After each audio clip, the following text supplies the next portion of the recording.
ada masalah kita hadapi.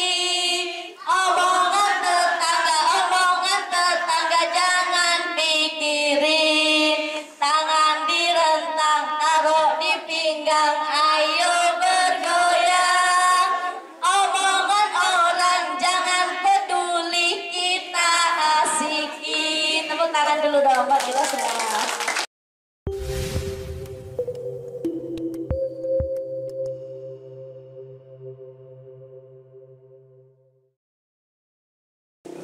Bapak Ibu sekalian, peserta kegiatan kita pada hari ini yaitu Pelajar Bina Keluarga Remaja. Kenapa misalnya kegiatan ini penting bagi kita untuk kita lakukan? Karena memang dunia kita ini sudah jauh berbeda. Nah itulah yang perlu kita kita bangun sama-sama. Nah dulu kita itu termasuk saya dulu, bukan ibu-ibu atau yang lain, sama baik kita kadang-kadang. Itu galak menyambungkan hidup kita dulu masih kecil, ya, dengan ketika kita memperlakukan anak-anak itu. Kenapa ini menjadi penting soal bina keluarga remaja ini? Kita banyak mengalami beberapa hal. Kalau kita tengok hari ini ada di medsos kita sering ditampakkan membuli anak, misalnya dilagoi sama-sama. Pilih yang hari ini hadir, ya punya anak remaja, ya kan? Kalau yang tidak punya anak lagi nikah kalau tidak boleh undang lagi. Misalnya wakil, misalnya undang lagi, ya kan? Itu lagi itu. Ya, tidak perlu kita undang lagi, karena ngapain mereka telah lewat masa itu. Nah kita yang punya anak remaja hari ini, paling tidaknya kita bisa dapat sedikit pengetahuan bagaimana layaknya seharusnya kita dalam hal ini memperlakukan anak-anak remaja kita. Pertama, agar dia di dalam lingkungan keluarga bisa berkontribusi terhadap anak itu terhadap tumbuh kembangnya baik bagus. Kemudian yang kedua, bagaimana kita mendorong dia bagaimana bisa kita kurangi pernikahan anak ini. Pernikahan anak aja di maksudnya itu nikah di bawah umur 17 tahun itu nikahan anak. Nah, itu kita ada banyak kejadian itu. Harapan kita ke depan bagaimana bisa stunting itu bisa juga kita tekan, bisa juga kita kurangi.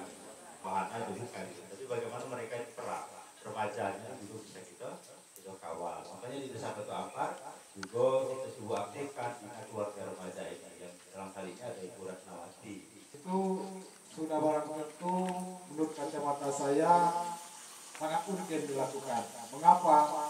Karena bina keluarga itu merupakan salah satu fungsi kita dalam rumah tangga guna menekan angka yang sedang digalakkan oleh pemerintah sekarang, yaitu penurunan angka stunting di desa Batu Ampar. Saya pikir korelasinya pasti ada. Kemudian yang kedua itu pelatihan adat terjang. Itu juga sangat dibutuhkan di tengah-tengah masyarakat. Mengapa? Karena saya yakin untuk usia saya saja, untuk memahami adat istiadat terjang itu belum pacak sampai sekarang. Betul kata Bapak Kepala Desa tadi, cuma ilmunya dijebak, lanjut menolak itu. Nah, seperti itulah kira-kira. Padahal kalau kita kaji secara komprehensif, bahwa adat istiadat itu sangatlah kompleks, termasuk mengatur segi kehidupan dan berkehidupan yang lainnya. Selanjutnya dengan mengucapkan Bismillahirrahmanirrahim, pelatihan bina keluarga remaja tahun 2023 Desa Batu Ampar resmi saya buka.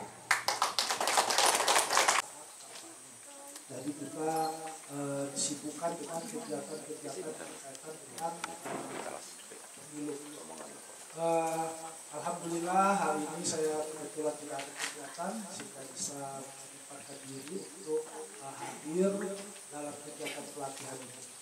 Kami di sini dari pihak Polsek Mas ya berharap kegiatan pelatihan ini dapat berjalan dengan lancar dan nanti hasilnya bisa diterapkan atau diaplikasikan dalam kehidupan yang sebenarnya, kehidupan nyata di dalam keluarga juga dalam masyarakat.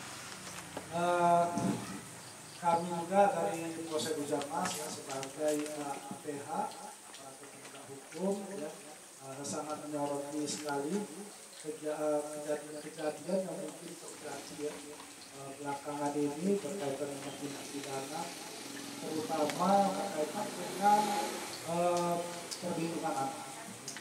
Di Undang-Undang Nomor 35 Tahun 2014 berkaitan dengan perlindungan anak. Di Polsek juga kami kemarin juga sudah banyak mendapatkan berkaitan dengan laporan-laporan masyarakat berkaitan dengan anak. Ini mungkin nanti bisa ya di dalam keluarga lebih dipantau lagi anak-anak kita, terutama anak perempuan. Gitu ya. Beberapa hari, beberapa bulan belakangan ini itu banyak kejadian anak hilang perempuan. Rata-rata melapornya ke Polsek Hujanmas. Kejadian di wilayah kita di Hujanmas ini ada beberapa kali kejadian berkaitan dengan kehilangan. Hanya di situ peran keluarga sangat besar sekali. Nanti pada saat pelatihan ini kami minta nanti dari pemberi materi tolong nanti untuk diberikan materi tentang perlindungan anak berkaitan dengan pada sesi materi yang pertama, yang mana yang materi pertama ini dari Kejaksaan Negeri Kepahyang dengan materi undang-undang tentang perlindungan anak. Materi ini bisa disampaikan nanti dalam 1 jam ya. Jadi 3. Landasan hukum tertera pada Undang-Undang Nomor 35 Tahun 2014 tentang perubahan atas Undang-Undang Nomor 23 Tahun 2002 tentang perlindungan anak, junto Undang-Undang Nomor 17 Tahun 2016 tentang penetapan Peraturan Pemerintah pengganti Undang-Undang Nomor 1 Tahun 2016 tentang perubahan kedua atas Undang-Undang Nomor 23 Tahun 2002 tentang perlindungan anak menjadi undang-undang. Nah, siapakah anak itu? Tadi sudah dimulai sama Mbak JJ. Siapa anak? Ibu tadi jawab, menurut Ibu, anak itu buah hati yang kita didik. Kalau menurut Undang-Undang Perlindungan Anak, anak itu seseorang yang belum berusia 18 tahun, termasuk anak yang masih di dalam kandungan. Jadi anak yang belum berusia 18 tahun itu bisa disebut dengan anak. Selebih dari itu sudah dikatakan dewasa, sudah tidak anak lagi ya.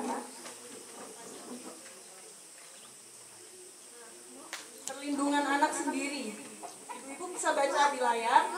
Perlindungan anak adalah segala kegiatan untuk menjamin dan melindungi anak dan hak-haknya agar dapat tumbuh, berkembang, dan berpartisipasi secara optimal sesuai dengan harkat dan martabat kemanusiaan, serta mendapat perlindungan dari kekerasan dan diskriminasi. Perlindungan anak sendiri. Siapa sih yang bertanggung jawab? Next. Siapa yang bertanggung jawab atas anak itu sendiri?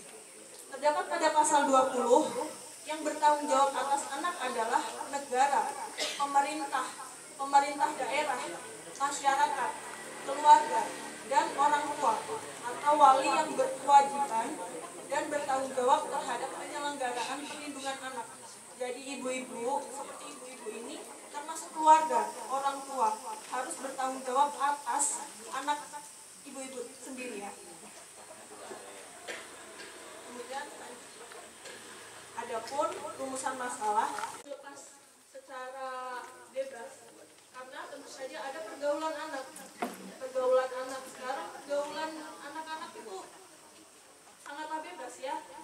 Dijauh dari sekolah, guru, ngaji, ustaz, kemudian agama dari keluarga, sekolah, ngaji, kemudian kebijakan pemerintah. Adapun dampak dari pergaulan bebas. Nah, pergaulan bebas di sini kan banyak ya, anak-anak yang berpergaulan bebas ingin begini, sedangkan secara emosional, secara mental anak belum sanggup untuk membina keluarga. Biasanya emosi, terus ada anak jadi imbas, anak kena marah, atau ibu-ibu lagi bekerja di luar, pulang-pulang lihat emosi ada anak berantakin barang-barang, anak kena marah, kekerasan, kemudian sexual deviation. Ini tuh penyimpangan seksual. Penyimpangan seksual itu seperti homoseksual yang suka dengan sesama jenis. Nah, seperti itu orang tua harus memberikan edukasi lah, setidaknya paham bahwa sesama jenis itu nggak boleh. Terus jual beli anak, jangan ya Bu, jangan jual beli anak. Kemudian lanjut, mengenal jenis-jenis pelanggaran terhadap anak. Nah, di sini pelanggaran terhadap anak sebagai korban. Anak sebagai korban. Lanjut, ada kekerasan pada fisik anak. Nah, fisik atau seksual itu ancamannya hukuman minimal 5 tahun, maksimal 15 tahun. Itu terdapat ada aturannya di pasal 80, 81 dan 82. Kemudian ada penculikan, penjualan, perdagangan anak. Nah, ancaman pidananya berapa? Minimal 3 tahun, maksimal 15 tahun. Terdapat pada pasal 83. Kemudian ada merekrut anak untuk kepentingan militer. Ancaman pidananya maksimal 5 tahun. Ini terdapat pada pasal 87. Kemudian ada eksploitasi ekonomi dan atau seksual. Ini yang anak diperkerjakan. Padahal tidak semestinya kan, anak kan harusnya dibina, dididik sekolah dulu. Nah, ini sudah disuruh bekerja. Mungkin bisa, tapi ingat waktunya. Jangan itu Jauhi masih harus pendekatan ini, jauhinya pendidikan ini. Pondok pesantren menjadi ruang pembelajaran agama dewasa berpikir dan 10 tahun. Pada pasal 8 itu juga ada. Kemudian lanjut, ada pelibatan anak dalam narkotika. Nah, ini obat-obatan terlarang gitu-gitu. Ancaman pidananya minimal 5 tahun, maksimal 20 tahun. Kemudian pelibatan anak dalam alkohol dan zat aktif. Ancaman pidananya minimal 2 tahun, maksimal 20 tahun. Nah, hal-hal seperti ini kan pasti ada yang dicontoh. Kalian sebagai orang tua harus memberikan contoh kepada anak bahwa obat-obatan ini dilarang, minuman ini dilarang. Seperti itu. Hal-hal yang dapat melakukan tindak pidana tersebut. Di sini ada data anak pelaku di tingkat nasional. Ini data MA ya. Jenis tindak pidana Juli 2014 ini pencurian sejumlah 755. Ini anak yang dapat dijatuhi pidana adalah sekurang-kurangnya 14 tahun. Mengapa anak harus dilindungi? Saya rasa tidak perlu dibacakan ini, ibu bapak pasti paham. Ada SPDP masuk, mungkin agak asing SPDP itu apa. Ada laporan masuk dari kepolisian, dilimpahkan ke Kejaksaan Negeri Tahiyang. Nah, ada beberapa kasus sebenarnya. Jadi kasus anak itu cukup rentan di daerah Tahiyang. Yang terakhir ini ada pelecehan seksual yang dilakukan oleh ayah tiri. Nah, disitulah seperti yang dijelaskan Mbak Ayu tadi, pentingnya pentingnya sosok orang tua, ibu. Karena ini sudah beberapa kali kejadian, jadi pelecehan seksual, kekerasan fisik terhadap anak, baik anak sebagai pelaku ataupun anak sebagai korban. Nah, beberapa tahun kemarin juga ini adalah pernikahan yang dilakukan oleh seseorang ketika orang tersebut masih berusia di bawah 21 tahun untuk perempuan. Jadi batasan untuk nikah bagi kita kaum perempuan yang punya anak perempuan itu ya 21 tahun. Saya nggak punya anak perempuan loh, walaupun anak saya banyak tapi laki-laki semua. Dan laki-lakinya umur batasan 25 tahun. Karena apa Bu? Kita perempuan disuruh nikah umur 21 tahun biar kita siap mental dan siap fisik kita juga untuk reproduksi. Karena dari awal. Ada apa? Ada masalah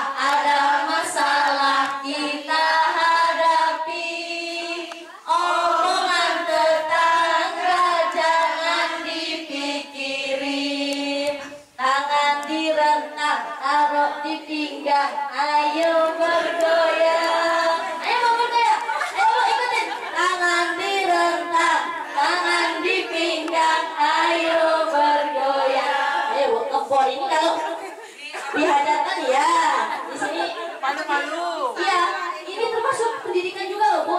Ya, ayo ikutin dari pertama. Ada masalah kita hadapi. Omongan tetangga jangan dipikirin. Tangan direntang, taruh di pinggang, kita bergoyang. Sama ya? Ya, kita ekspresinya lebih-lebih ya Bu. Ya. Masuk film, nanti masuk TV, masuk RB Bengkulu nggak Pak ini? Ya, Pak? masuk, aman. Masuk YouTube ya? Ya. Oh, Masya Allah, masuk YouTube Bu. Wah, masuk YouTube, bukan main-main. Semangat satu kali tag video ini harus semangat Bu ya. Ya. Kita ulang dari awal. 1, 2, 3. Ada masalah kita hadapi. Omongan tetangga jangan pikirin. Tangan direntang, taruh di pinggang, ayo bergoyang. Omongan orang jangan peduli, kita asikin. Tepuk tangan dulu dong Mbak Ila semua. Tua pada remaja. Jadi 1001 cara. Jadi Mbak Laini nak jelaskan kami 1001 caranya ya Mbak? Tidak lah. Ngantuk gitu sampai sore 1001 cara. Maksudnya apa Bu? Ini sekarang kita praktek saja ya Bu ya. Sekarang kita saling curhat. Saya sebagai remaja, nanti saya nak ngomong. Aku tidak terima orang tua aku tak ikut ngomong ke aku. Nanti ibu bilang, nanti masalah itu bicarakan nanti di sini. Saya tanya nanti 1 orang 2 orang, apa masalahnya? Anak saya kok ya Allah Mbak Laili tobat, lagi kece, lagi ini masih baik gitu ya. Jadi kita ini. Sekarang saya mau ajak logika dulu Bu. Kalau anak umur, saya tanya, anak kita lahir dari rahim siapa? Anak kita lahirnya dari rahim siapa Bu? Dari rahim kita dewe kan? Dari perut kita dewe kan? Tidak mungkin dari perut tetangga, tidak mungkin kan? Nah, dari mereka lahir sampai mereka umur TK, di sini anaknya siapa ya? Ini umurnya TK, anak 4, 5 tahun, 6, 7 tahun ya Bu ya. Benar apa enggak apa yang saya bicarakan? Anak itu dari dia umur 0 sampai umur 6, 5, 1, 2, 3, 4, 5 yang ngajarkan berdiri kita, yang ngajarkan ngomong mama kita, bener gak? Yang ngajarkan megang sendok kita, yang ngajarkan megang piring kita, yang ngajarkan ngomong kita, bener Bu? Apa jangan-jangan bukan ibu? Neneknya ngintip kan ya tiap hari, bukan ibu? Salah, nenek ternyata yang ngajarkan. Itu karena dia belajarnya sudah bukan sama kita lagi, sama guru iya, sama kawan iya, sama tetangga iya, sama siapa lagi? Nah ini yang paling ini, sama HP juga iya. Bu perlu diketahui, ini HP ini bisa jadi sumber kerusakan anak, tapi bisa juga sumber kesuksesan anak. Ya, jadi itu tadi Bu. Kalau bener nggak? Kalau anak di usia udah mulai SD, kelas 6 sampai 1 SD, itu sudah jarang mau ngomong sama orang tua. Benar? Benar apa salah Bu? Benar. Misal, anak pulang sekolah, ditanya, balik kau? Ya, masuk. Iya kan? Sudah usah jauh-jauh. Pernah misal ibu nanya, cak mana anak di sekolah? Cak itu lah. Iya kan? Iya. Karena mereka belajarnya bukan sama ibu doang, tapi sama banyak. Karena udah terpengaruh yang guru, lingkungan teman-temannya, HP apalagi. Jadi buat ngomong sama orang tua tuh udah males karena kita belajar interaksinya dikit kan sama orang tua. Jadi solusinya cak mana Mbak Laili agar kita bisa mendidik anak kita, agar kita bisa mengawasi anak kita. Solusinya penting Bu. Satu kata yang harus kita ini, boleh Bu? Ini boleh dicatat. Kayaknya dibagi buku sama Pak Kades tadi ya. Boleh dicatat besar-besar. Tidak suruh nyatet 1 tambah 2 rumus bukan Bu. Boleh dicatat ya Bu ya. Boleh dicatat sudah Bu? Boleh. Jadi ke rumah insya Allah dapat ilmu. Ilmu itu kalau nggak ditulis bisa lupa kan Bu? Makanya ditulis ya. Tulis Bu. Saya sudah harus. Oh udah belum? Saya harus sudah. Oh belum Bu. Saya harus sudah Bu. Tulis besar-besar, pendek kata-katanya. Saya harus jadi sudah teman anak saya. Sudah Bu? Sudah. Oke. Bunda sekalian, sekarang saya mau praktek kejadian nyata aja. Gak usah jauh-jauh kejadian orang lah. Jadi saya mau curhat sama Bunda.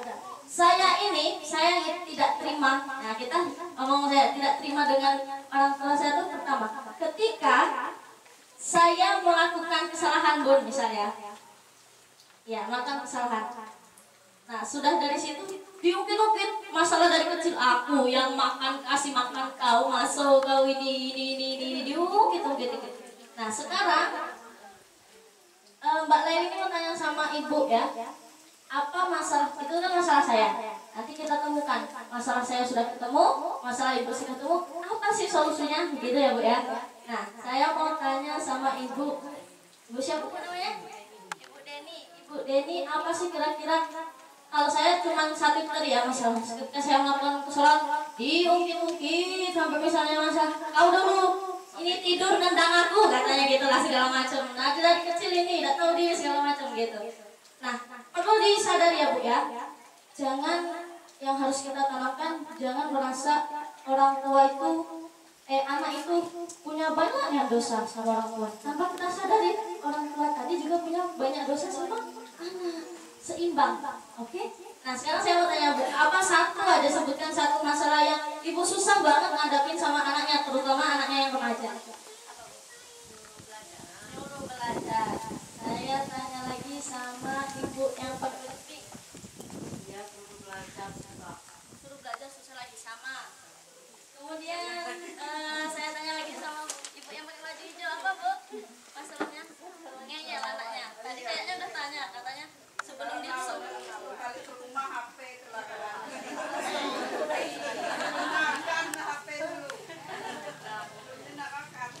Oke, jadi rata-rata satu masalah utama yakni anak disuruh belajar susah kalau ya Bu ya. Yang kedua tadi mau lawan, main HP itulah ya. Oke. Jadi Bu, yang harus kita sadari itu tadi sebenarnya Bunda, yang kenapa saya harus tulis di situ tadi, saya harus jadi teman anak saya. Tadi kan saya sudah bilang, mereka kan kalau udah remaja tuh pengaruhnya banyak. Guru iya, sekolah iya, lingkungan iya. Benar Bu? Benar kan? Caranya apa? Caranya jangan bikin anak itu menganggap kita orang asing. Tahu? Aku tak galak sih kau kayak mama. Ya.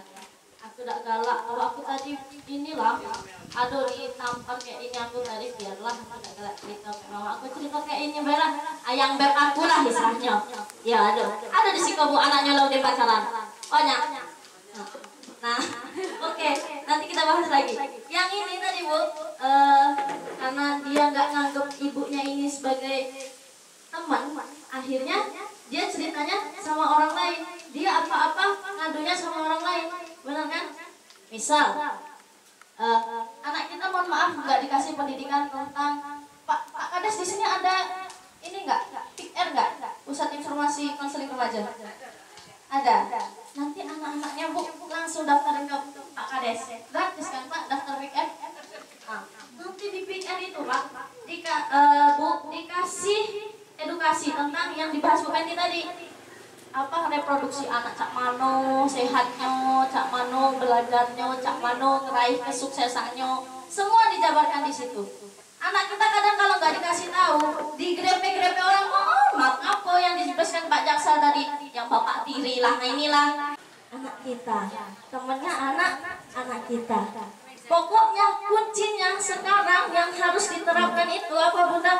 Saya harus jadi teman anak saya. Kalau sekarang belum akrab, mulai diakrabin. Cak mana bro? Nah gitu kan, cak mana? Lah kalau jangan melawan-lawan HP terus, itu kan HP yang belikan nggak ambil. Jadikan kawan tapi asik. Dengan ya Allah, banting kok HP-nya kelak. Nah, itu yang salah. Jadi nah itu.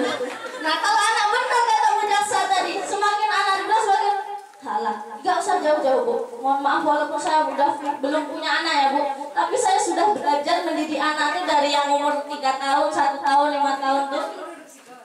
Yang palak saya ditendang anak, saya dinaiki. Padahal kalau dipikir ini siapa? Gurunya, ya kan? Iya, gurunya gitu. Tapi kalau sudah praktek di lapangan tuh kita baru rasa oh ini rasa jadi orang tua ya. Aku aduh anak pacak nendang pala emaknya tuh mungkin ini. Nah, gitu. Jadi Bu, hati-hati ya Bu. Karena mereka tuh belajarnya dari mana-mana. Kalau merasa superhero ini tadi nonton apa?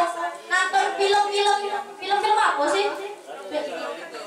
Iya, film action apa Power Rangers apa lah sekarang kurang paham Bobo Boy. Jadi maknya dibayangkan dari adu sing tinjunya. Maknya dibayangkan dari penjahatnya tinjunya. Jadi harus ini mulai sekarang ya. Dikerasin tuh mulai kalau memang anak sudah melewati batas. Kalau waktunya main HP, kasih HP. Waktunya enggak, nangis-nangislah situ. Harus berani gitu. Kalau kita enggak terapkan kayak gitu, anak enggak akan berubah. Ya tidak tega, enggak laili nengok anak aku nangis, ada anak tak HP. Jadi harus sedikit tega.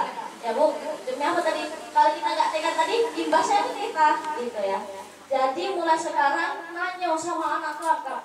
Mana bro, apa yang terjadi di sekolah tadi? Coba cerita kayak mau, gitu. Jadi tuh kayak ayah tuh nah, aku nak dibutuhkan anak, Nawi tak bisa terus nak. Mulai akrab dari sekarang ya Bu ya. Ya. Kalau kekerasan sama anak ini,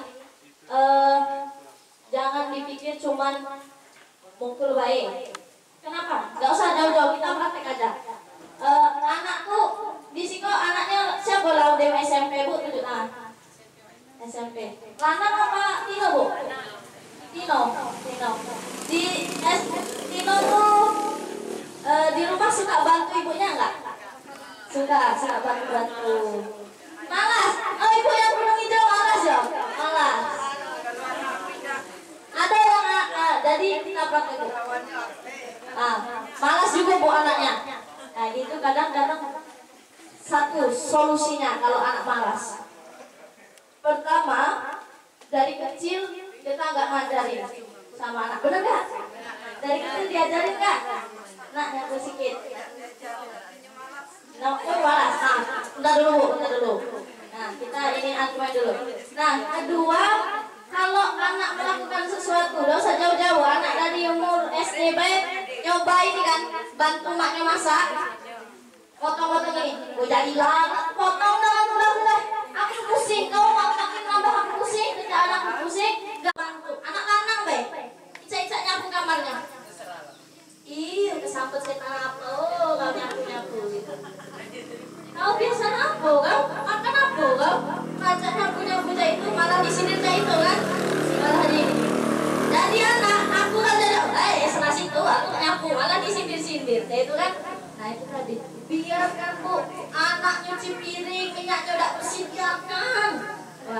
Nah, terus anak masak telur, garumnya taruh satu wadah, biarkan. Anak coba motong-motong, kepotong, biarkan dikit. Yang penting ada pengawasan kita. Kita ajarkan sedari sekarang. Apresiasi itu pujian, yang bahasa waktu lah Bu. Ya pujian lah. Wah ya Allah kegantengnya aku kamar dewe. Wah ya Allah cantiknya aku, bantu aku ngupas bawang. Nah itu jangan malah disindir ya Bu ya. Jadi kasih pujian.